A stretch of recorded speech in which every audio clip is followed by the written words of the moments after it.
सभी को नमस्कार। मैं विजयपाल पीजीटी इतिहास राजकीय वरिष्ठ माध्यमिक विद्यालय रोहड़ाई रेवाड़ी कक्षा 11वीं इतिहास अध्याय 4 इस्लाम का उदय और विस्तार लगभग 570 से 1200 ईस्वी भाग 3 में आप सभी का स्वागत करता हूँ। पाठ के उद्देश्य। प्यारे बच्चों, इस अध्याय 4 के भाग 3 के मुख्य उद्देश्य इस प्रकार हैं। पहला, इस्लामिक राज्यों की अर्थव्यवस्था, विशेषकर कृषि, शहरीकरण और वाणिज्य की जानकारी प्राप्त करना। और दूसरा उद्देश्य है इस्लामिक विद्या और संस्कृति को जानना, विशेष रूप से विद्या, इस्लामिक कानूनों के आधार, सूफीवाद, भाषा और साहित्य, वास्तुकला व अन्य कलाओं को जानना। पाठ के मुख्य बिंदु।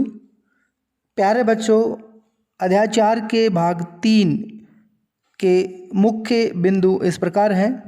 पहला, अर्थव्यवस्था, और इसमें हम 3 बिंदुओं पर विशेष रूप से चर्चा करेंगे: कृषि, शहरीकरण और वाणिज्य। हमारा दूसरा मुख्य बिंदु है विद्या और संस्कृति। इसमें मुख्य रूप से विद्या, इस्लामिक कानूनों के आधार, सूफीवाद, भाषा और साहित्य, वास्तुकला व अन्य कलाओं के बारे में हमें पढ़ना है। तो शुरू करते हैं पहले मुख्य बिंदु को। अर्थव्यवस्था, विशेषकर कृषि, शहरीकरण और वाणिज्य। नए जीते गए क्षेत्रों में बसे हुए लोगों का प्रमुख व्यवसाय कृषि था। इस्लामी राज्य ने इनमें कोई परिवर्तन नहीं किया। जमीन के मालिक बड़े और छोटे किसान थे और कहीं कहीं राज्य भी था। इराक और ईरान में ज़मीन काफ़ी बड़ी इकाइयों में बटी हुई थी, जिसकी खेती किसानों के द्वारा की जाती थी। सस्सानी और इस्लामी कालों में भू संपदा स्वामी राज्य की ओर से कर एकत्र करते थे।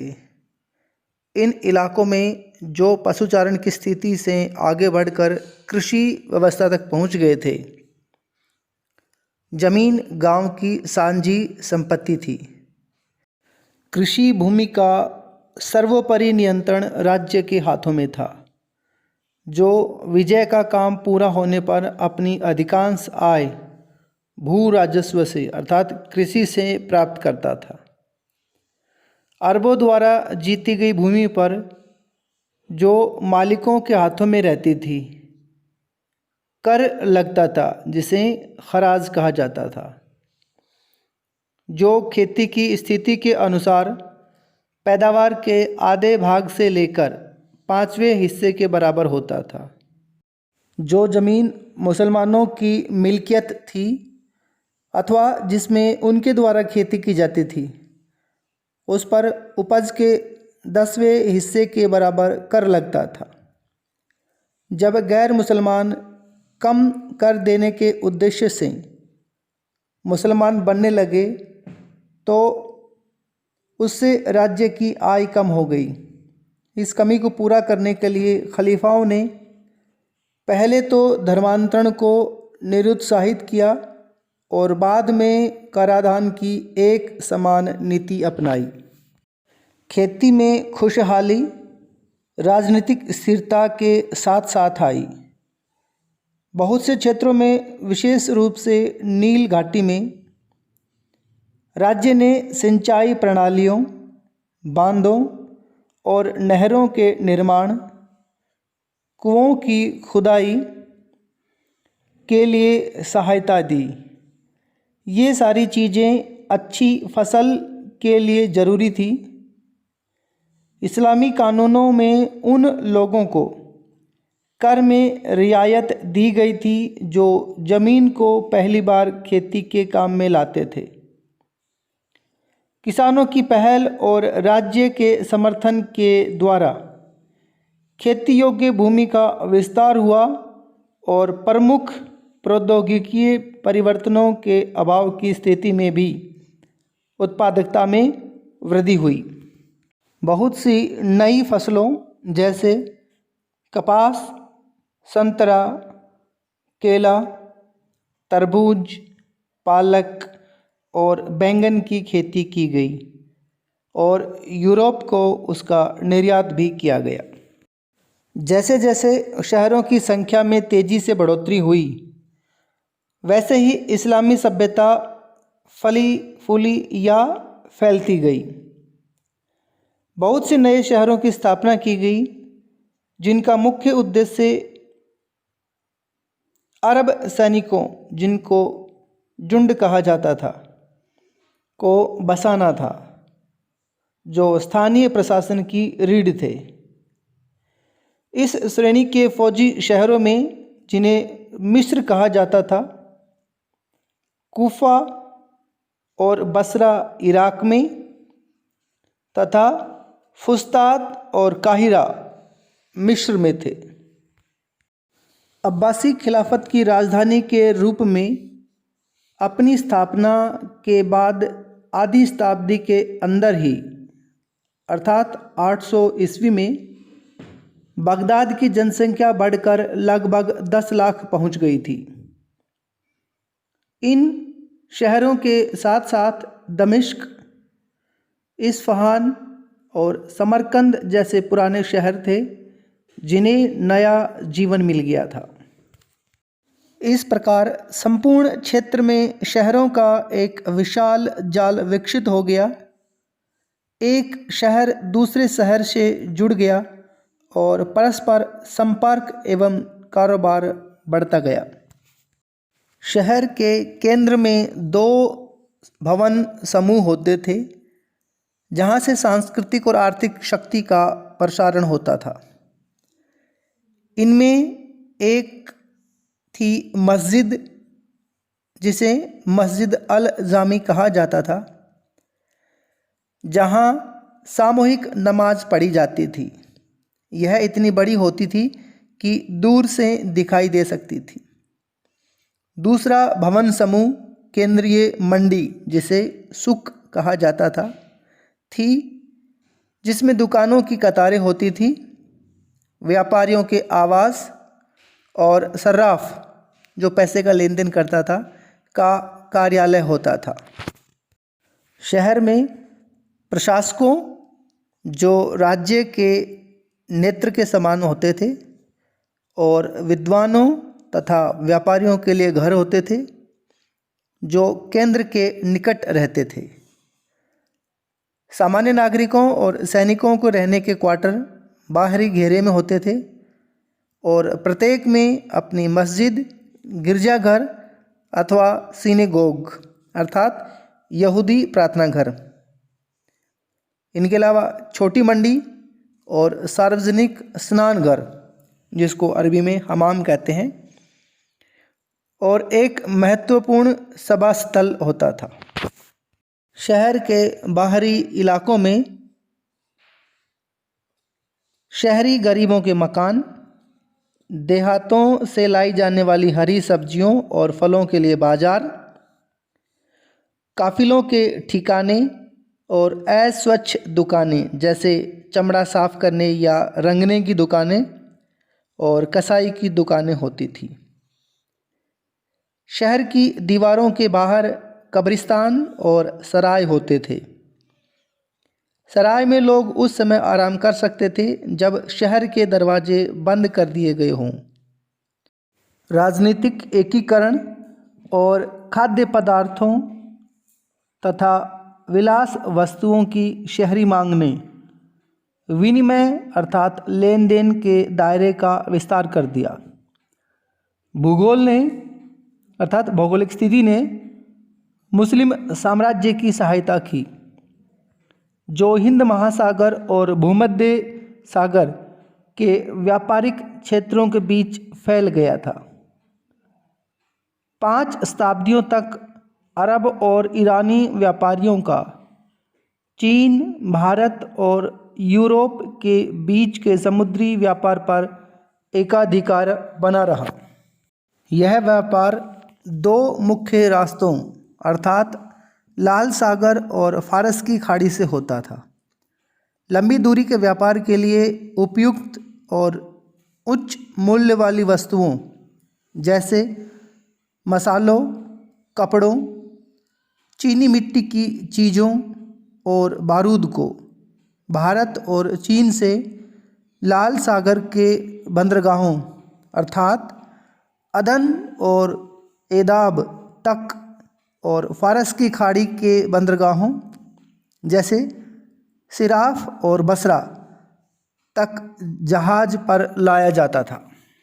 यहाँ से माल को ज़मीन पर ऊँटों के काफ़िलों के द्वारा बगदाद, दमिश्क और एलेप्पो के भंडार गृहों तक स्थानीय खपत के लिए अथवा आगे भेजने के लिए ले जाया जाता था।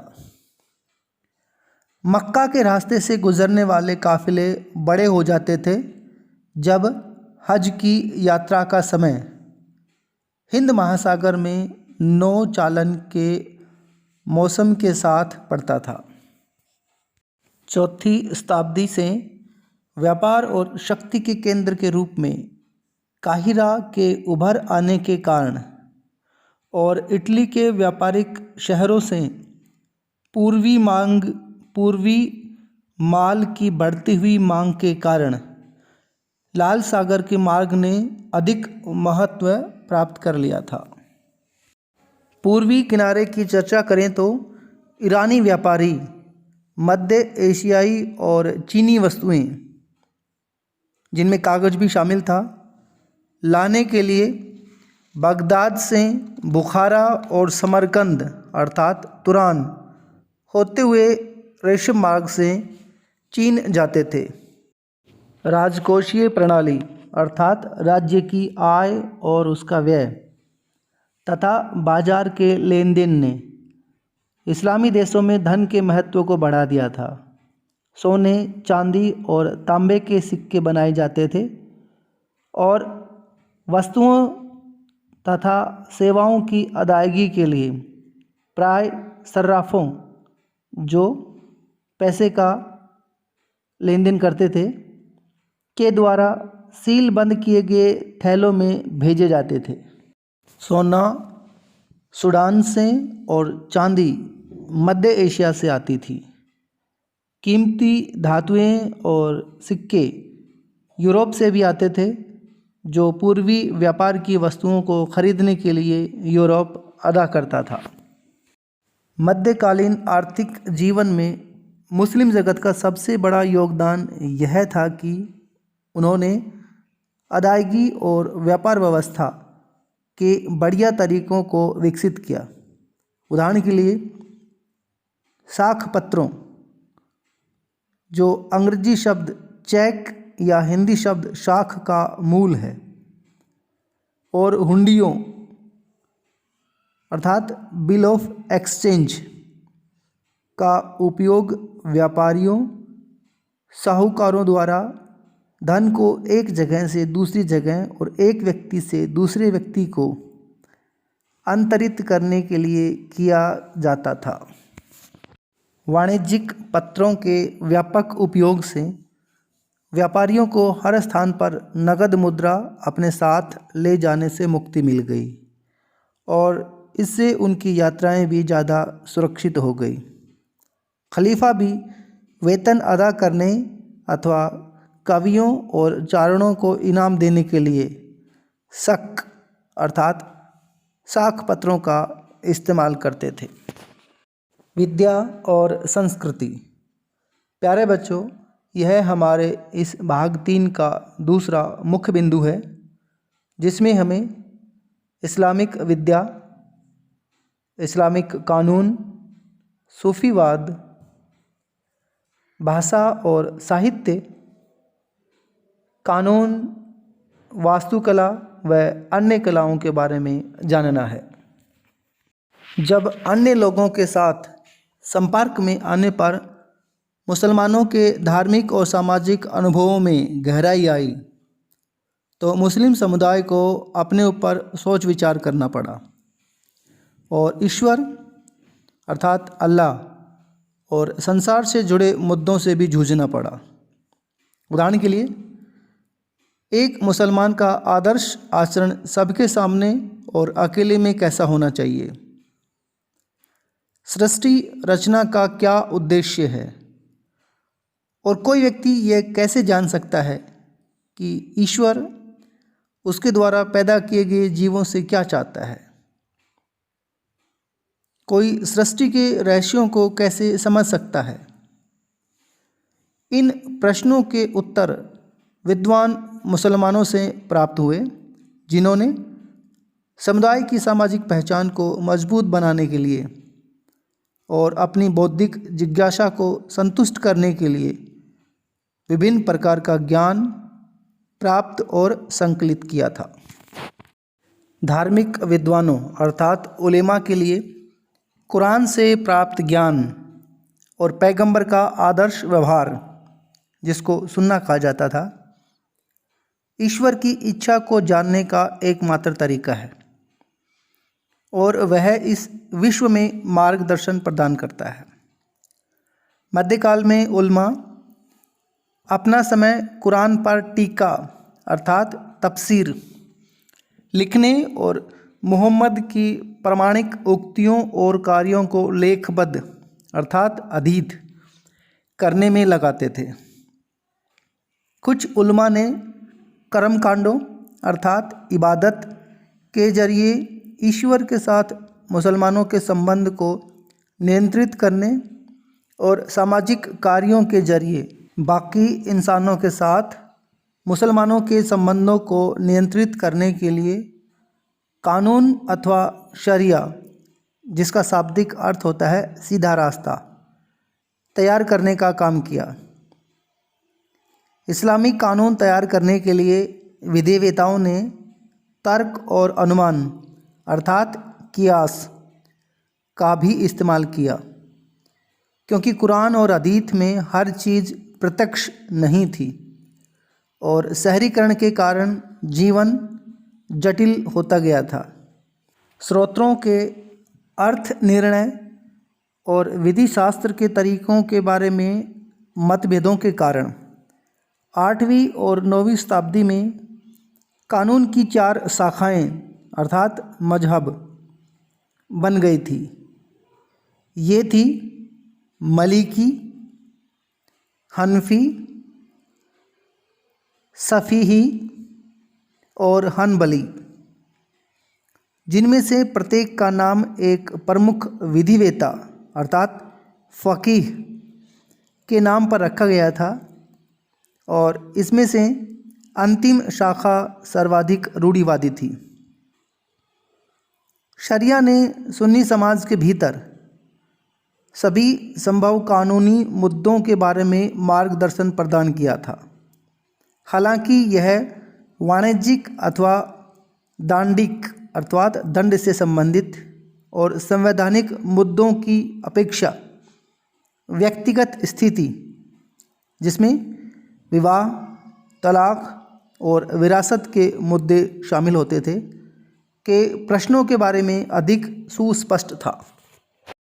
मध्यकालीन इस्लाम के धार्मिक विचारों वाले लोगों का एक समूह बन गया था, जिन्हें सूफ़ी कहा जाता है। ये लोग तपश्चर्या और रहस्यवाद के जरिए खुदा का अधिक गहरा और अधिक व्यक्तिक ज्ञान प्राप्त करना चाहते थे। समाज जितना अधिक भौतिक पदार्थों और सुखों की ओर लालायित होता था, सूफी लोग संसार का त्याग उतना ही अधिक करना चाहते थे और केवल खुदा पर भरोसा करना चाहते थे।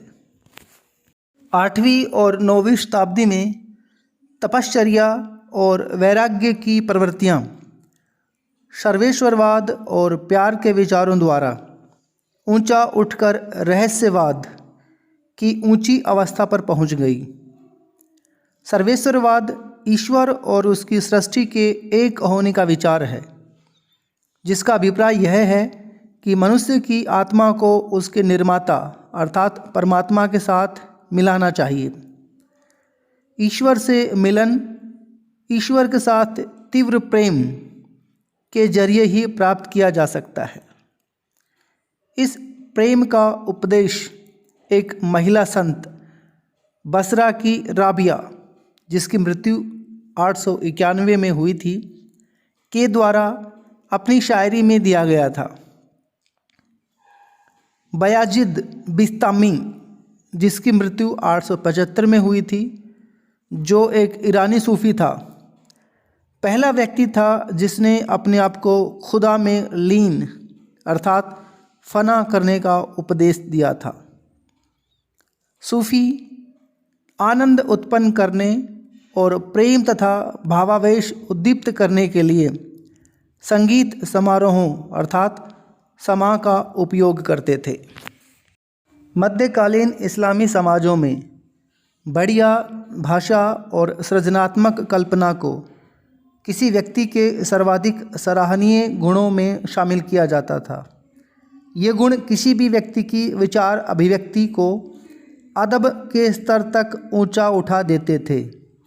अदब, जिसका अर्थ है साहित्यिक और सांस्कृतिक परिष्कार। अदब रूपी अभिव्यक्तियों में पद्य अथवा नज्म और गद्य अथवा बिखरे हुए शब्द शामिल थे और यह अपेक्षा की जाती थी कि उन्हें कंठस्थ कर लिया जाएगा और अवसर आने पर उनका उपयोग किया जाएगा। अरबों द्वारा ईरान पर विजय प्राप्त करने के बाद नई फ़ारसी को विकसित किया गया, जिसमें अरबी के शब्दों की संख्या बहुत अधिक थी। खुरासान और तुरान सल्तनतों की स्थापना से नई फ़ारसी बड़ी सांस्कृतिक ऊंचाइयों पर पहुंच गई थी। समानी राज दरबार के कवि रुदकी, जिसकी मृत्यु 940 में हुई थी, को नई फ़ारसी कविता का जनक माना जाता था। इस कविता में छोटे गीत काव्य अर्थात गज़ल और चतुष्पदी अर्थात रुबाई जैसे नए रूप शामिल थे। रुबाई 4 पंक्तियों वाला छंद होता था, जिसमें 2 पंक्तियाँ भूमिका बांध देती थी, तीसरी पंक्ति बढ़िया तरीके से सदी हुई होती थी और चौथी पंक्ति मुख्य बात प्रस्तुत करती थी।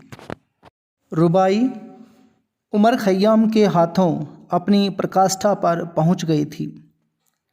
उमर खय्याम 11वीं-12वीं सदी के एक खगोल वैज्ञानिक और गणितज्ञ भी थे, जो विभिन्न समयों पर बुखारा, समरकंद और इस्फहान में रहे थे।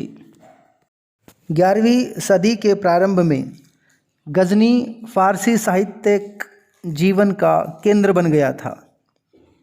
गजनी के महमूद ने अपने चारों ओर कवियों का एक समूह एकत्र कर लिया था, जिन्होंने काव्य संग्रहों अर्थात दीवानों और महाकाव्यों अर्थात मथनवियों की रचना की। इनमें सबसे अधिक प्रसिद्ध फिरदौसी, जिनकी मृत्यु 1020 में हुई थी, थे, जिन्होंने शाहनामा अर्थात राजाओं का जीवन चरित्र को पूरा करने में 30 वर्ष लग गए थे। इस पुस्तक में 50,000 पद हैं और यह इस्लामी साहित्य की एक श्रेष्ठ कृति मानी जाती है। 9वीं सदी से अदब के दायरे का विस्तार किया गया और उसमें जीवनियों, आचार संहिताओं, राजकुमारों को शासन कला की शिक्षा देने वाली पुस्तकों और सबसे ऊपर इतिहास और भूगोल को शामिल किया गया।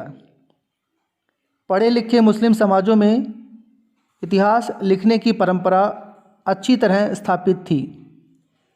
इतिहास की पुस्तकें विद्वानों और विद्यार्थियों द्वारा और इनके अलावा अधिक पढ़े लिखे लोगों द्वारा पढ़ी जाती थी।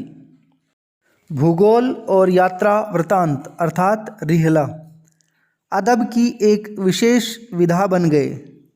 इनमें यूनानी, ईरानी और भारतीय पुस्तकों के ज्ञान और व्यापारियों तथा यात्रियों के विचारों एवं कथनों को शामिल किया गया था। गणितीय भूगोल में बसे हुए संसार को भूमध्य रेखा के समानांतर हमारे तीनों महाद्वीपों के अनुरूप 7 किस्म की जलवायु में विभाजित किया गया। प्रत्येक शहर की बिल्कुल सही स्थिति का निर्धारण खगोल वैज्ञानिक तरीके से किया गया। मुकदसी, जिनकी मृत्यु 1000 ईस्वी में हुई थी, का वर्णनात्मक भूगोल विश्व के सभी देशों के लोगों का तुलनात्मक अध्ययन है और विदेशों के बारे में उठी जिज्ञासाओं को शांत करने वाला खजाना है। 10वीं शताब्दी तक एक ऐसी इस्लामी दुनिया उभर आई थी जिसे यात्री आसानी से पहचान सकते थे। धार्मिक इमारतें इस दुनिया की सबसे बड़ी बाहरी प्रतीक थी। उदाहरण के लिए स्पेन से मध्य एशिया तक फैली हुई मस्जिदें, इबादतगाह और मकबरों का बुनियादी नमूना एक जैसा था, जिसमें मेहराबें, गुंबद, मीनार और खुले शहन अर्थात आंगन, और ये सभी इमारतें मुसलमानों की आध्यात्मिक और व्यवहारिक ज़रूरतों को अभिव्यक्त करती थी। मस्जिद में एक खुला प्रांगण अर्थात सहन होता था, जहाँ पर एक फव्वारा अथवा जलाशय बनाया जाता था और यह प्रांगण एक बड़े कमरे की ओर खुलता, जिसमें प्रार्थना करने वाले लोगों की लंबी पंक्तियों और प्रार्थना का नेतृत्व करने वाले व्यक्ति अर्थात इमाम के लिए पर्याप्त स्थान होता था। बड़े कमरे की 2 विशेषताएं थीं जो आज तक महत्वपूर्ण है।